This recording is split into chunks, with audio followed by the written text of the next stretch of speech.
টানা ৮ দিন সিবিআই জিজ্ঞাসাবাদের মুখে সন্দীপ ঘোষ। আরজিকর হাসপাতালের প্রাক্তন অধ্যক্ষ সন্দীপের ভূমিকায় ক্ষুব্ধ শীর্ষ আদালত। বৃহস্পতিবার সকাল 10টা 10 নাগাদ সিজিও কমপ্লেক্সে যান সন্দীপ ঘোষ। মহিলা চিকিৎসক খুনের অভিযোগে ধৃত সঞ্জয় রায় ঘনিষ্ঠ এএসআই অনুপ দত্তও যান সিবিআই দপ্তরে। পাশাপাশি বিকেলে সিবিআই দপ্তরে যান তালা থানার ওসি অভিজিৎ মণ্ডল। আরজিকরে মহিলা চিকিৎসক খুনে তালা থানার ওসির ভূমিকায় প্রশ্নের মুখে। একদিকে যখন আরজিকর কাণ্ডে একাধিক ব্যক্তিকে জিজ্ঞাসাবাদ করছে সিবিআই, তারই মধ্যে বৃহস্পতিবার গোপন জবানবন্দির জন্য শিয়ালদা কোর্টে 6 জনকে নিয়ে যায় সিবিআই। আরজিকর হাসপাতালের প্রাক্তন অধ্যক্ষ সন্দীপ ঘোষের গোপন জবানবন্দি নেওয়া হয়। ধৃত সঞ্জয় ঘনিষ্ঠ সিভিক ভলান্টিয়ার সৌরভ ভট্টাচার্যেরও গোপন জবানবন্দি নেওয়া হয়। খুনের দিন সন্ধেয় সৌরভকে আরজিকরে যেতে দেখা গিয়েছিল সঞ্জয়ের সঙ্গে। নিহত চিকিৎসকের সঙ্গে 9 আগস্ট রাতে যে 4 জন জুনিয়র চিকিৎসক খেয়েছিলেন তাদেরও গোপন জবানবন্দি নেওয়া হয়।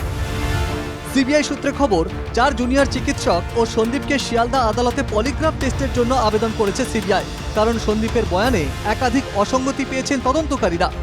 এদিকে বৃহস্পতিবার আরজিকরে সিবিআইয়ের সদস্যরা যান বিকেল 4:30 নাগাদ। সূত্রের খবর, আরজিকরের জরুরি বিভাগে 3rd ফ্লোরে সেমিনার হলের বিপরীতে যে ঘর ভাঙা হয়েছিল সেখানে যায় সিবিআই। হাসপাতাল কর্তৃপক্ষ থেকে নথি চেয়ে তথ্য সংগ্রহ করে সিবিআই। বিধান নস্কর ও রক্তিমা দাসের রিপোর্ট, NKTV বাংলা।